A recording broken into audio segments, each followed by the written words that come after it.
Аз чух, че говореше на срещите на малките отбори, ще ходим да спечелим в Сливен, изобщо така не изглеждаше дори да сте близо до истината.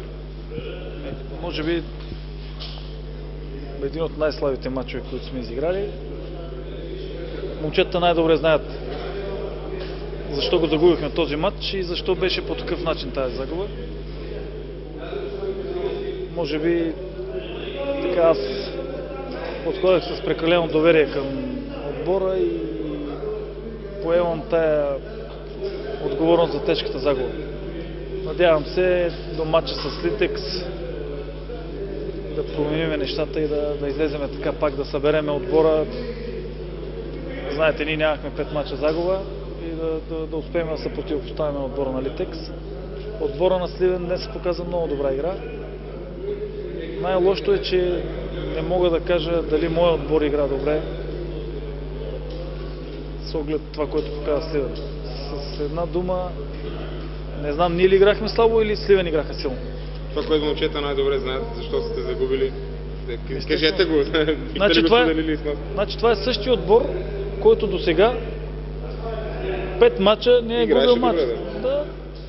Така че явно се получи някакво така разминаване вътре на терена относно организацията на игра. Също нека да дадем така и дължимето на ранния гол, който падна. Естествено психологическа така една бариера, която не можахме да излезем от нея. Не бяхме получавали гол отдавна и то толкова рано. Мисля, че там се скъса нишката в нашия отбор. Тежка загуба не си. Ако бяхте изкарали дори равен, може би този съперник щяхте да го елиминирате в борбата за оставане. Пропуснате ли сериозна възможност за оставането в групата? Това може ли да бъде много важна загуба? Аз и преди матча казах, че за нас всеки матч е важен. Този матч не беше нещо по-специално на живота и смърт или така нататък. Футбола е игра, в която има победители, има победени. В днешния матч ние бяхме победени. Има още доста матчове до края. Аз вярвам в отбора, че ще успее да събере свои сили и така да се противопостави на отборите, с които предстои да играем и ще успеем да останем и да се спасим в джунглата на българския футбол. Надявам се. Не правим впечатление, че закъсняхте. Някъде 2-3 минути за матча или 4 дори. Защо? Нарочно или като част от протестите? Не искам да коментирам този въпрос, защото много се преекспонира и не искам да го коментирам. Не искам да коментирам. А сега конкретно за този матч, защо закъсняхте? Не искам да коментирам. Всичко е нормално в българския футбол. Сливен бие 3-0, съвсем заслужено и вървят нагоре.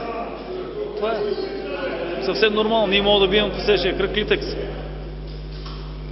Това ако стане... Нали трябва да направим първенството интерес?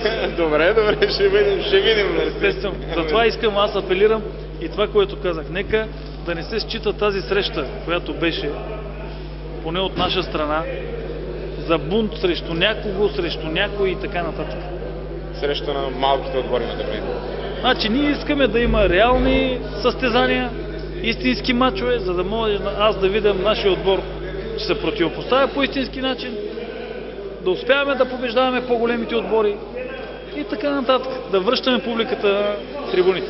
Всичко друго е една измама и въртене на някакви неща, които в крайна сметка не водят до нищо добро. Мерси. Мерси.